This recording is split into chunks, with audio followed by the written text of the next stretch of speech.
Hello everyone, my name is Okalebo Joe Caesar from Namilyango College, and these are my teammates, Namilyango, John Bosco, and Amanya Ansel.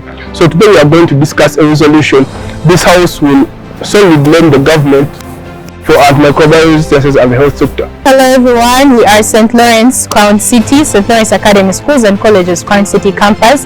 We are here to negate the resolution that states this house will solely blame antimicrobial resistances on the government and the health sector. Together with me, I have Griffin Japheth, Adengu Fever, Chirabo Julie, and I'm Chisache Patricia J. Asifiwe. We're going to go against the host school, Namilyango College. So given that it's quarterfinals, we hope we have prepared just well enough to take the win home. House rules.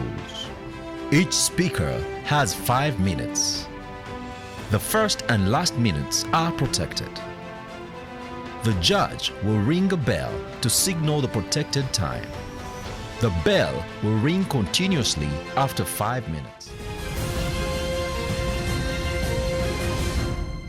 Ladies and gentlemen, I greet you all. My name is Asa Mamanya, and I'm the first speaker from the farmer side. Resolved. This house will solely blame antimicrobial resistance on the government and the health sector. And ladies and gentlemen, according to the Oxford Advanced Learners Dictionary, solely means not involving anyone else.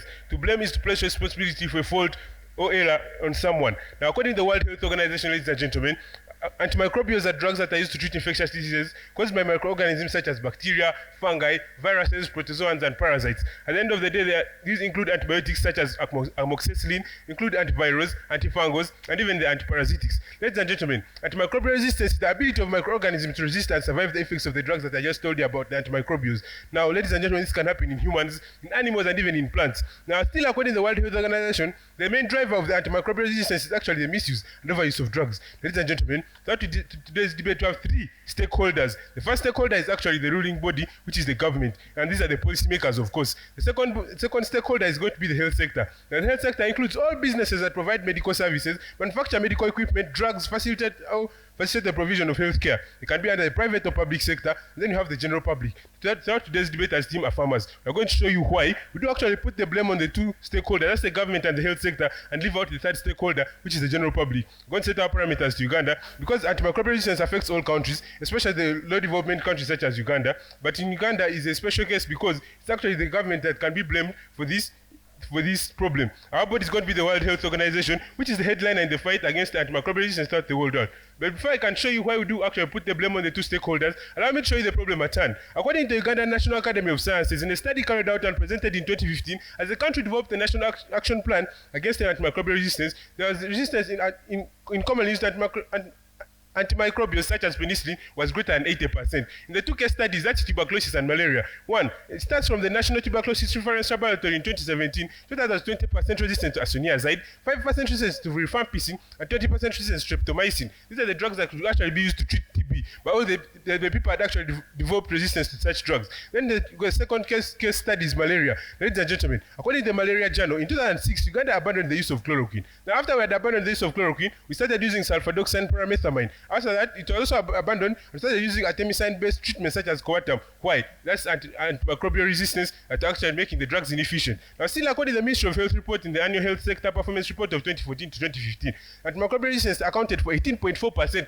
of all hospital-based mortality and 37% of all hospital admissions. And the deaths that actually attributed to it was 7,100. I already told you this does not only affect the humans, but also animals. So now to animals. In 2018, according to a journal of veterinary medicine named Hindawi, it actually reported a study conducted on chicken in eastern and central Uganda, which revealed that over 70% of the fowls were actually resistant to antimicrobials that could treat diseases such as the Newcastle disease. Now, ladies and gentlemen, another study published by Intake Open, an online journal on November 5th, 2018, showed that antibiotic-resistant particles actually could be transferred from poultry products to humans and vice versa. Ladies and gentlemen, the main question of the day is, why do we actually blame the government? Why do we actually blame the health sector? One, the government have failed to spread awareness in general public, and therefore they have left out the 3rd stakeholder, and so we can't blame him. But the government has still failed us in many other ways: inadequate funding, inappropriate prescription purposes, poor infection control, poor regional policies, and non-human use of antimicrobials. All these can be blamed on the private and the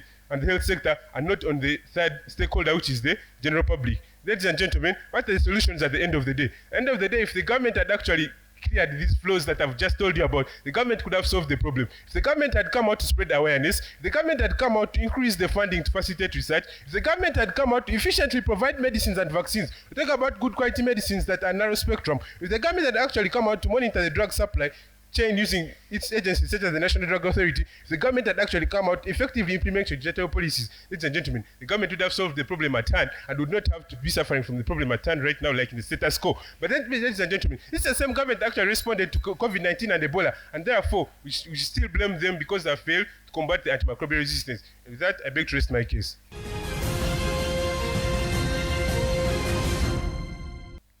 The Marxism of equity states that he who comes to equity must come with clean hands. The House at large, this House will solely blame antimicrobial resistances on the government and the health sector. Chisache Patricia Joy here to negate. I agree with the definition stated by the first speaker, affirmative, but I strongly and vehemently disagree with each and every word he said about solely blaming the government and the health sector about the issue of antimicrobial resistances, also known as AMR. Dear judges, ladies and gentlemen, allow me pick out the word solely. As he mentioned, not involving anyone else. Judges, AMR is too much of a global issue to put all the blame entirely on the government and the health sector. According to isglobal.org, the answer to the question of who is to blame is that we are all to blame. They mentioned that the website mentions that there are 4 major drivers. They gave us 3. They mentioned 4 major drivers in this global issue of AMR. 1, the government. 2, the health sector, agriculture sector, and the general public. Dear judges, ladies and gentlemen, but Team Affirmative is picking out only 2, and they're saying that they're solely blaming them. That technically they're picking out only 2 of the 4. This is 50% of 100, dear judges, ladies and gentlemen. Why are we saying 50% is solely? Why are we saying 50% is entirely, dear judges, ladies and gentlemen? Why are they leaving out the remaining 2? Why are they ignoring it, dear judges, ladies and gentlemen? If we are to combat this, dear judges, ladies and gentlemen, we have to take the matter to 100%, dear judges, ladies and gentlemen. We noticed that Team Affirmative did not give a body, dear judges, ladies and gentlemen. But as team negative, it won't stop us from giving a body. We come as the World Health Organization, dear judges, ladies and gentlemen. They said their parameter as Uganda, dear judges, ladies and gentlemen. And we strongly disagree. Why do we disagree? Because this is a global threat, dear judges, ladies and gentlemen. According to www.who.int, dear judges, ladies and gentlemen, they mentioned, dear judges, ladies and gentlemen, in this website that apps.who.int that 4.95 million deaths per year are associated with AMR, more than HIV, TB, malaria combined. Can you see where I'm coming from, dear judges, ladies and gentlemen? These are people's lives we're talking about, and something that involves people's lives involves the country, involves each and every country, involves the whole world. When someone dies, dear judges, ladies and gentlemen, we cannot retrieve them. We cannot bring them back. It's a loss to the family, it's a loss to the country as well, dear judges, ladies and gentlemen. And our alternative as team negative, dear judges, ladies and gentlemen, is on the One Health approach, dear judges, ladies and gentlemen. Why are we playing mind games with Team Affirmative? Let's embark on the One Health approach. Which one is the One Health approach, dear judges, ladies and gentlemen? It considers communication and working together of multiple sectors to achieve a public health outcome. And in this case, the public health outcome we're talking about is sustainable healthcare. Why do we talk about sustainable healthcare? Dear judges, ladies and gentlemen, if we attain sustainable healthcare, we're going to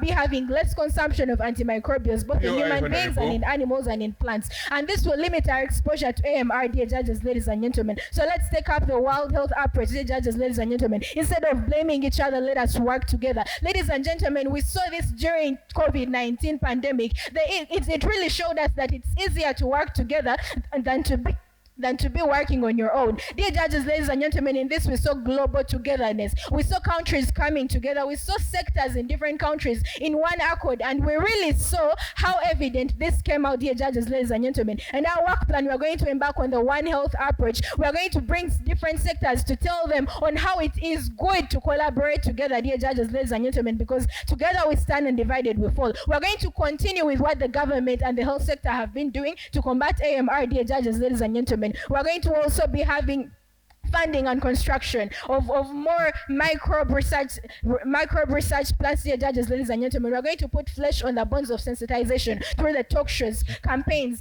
going through villages and schools, among others, dear judges, ladies and gentlemen. And with this, dear judges, ladies and gentlemen, I would like to say that the public and the agriculture sector are to blame, and the government and the health sector have done its work. I rest my case. This is the High School Crossfire. We'll be back in a minute.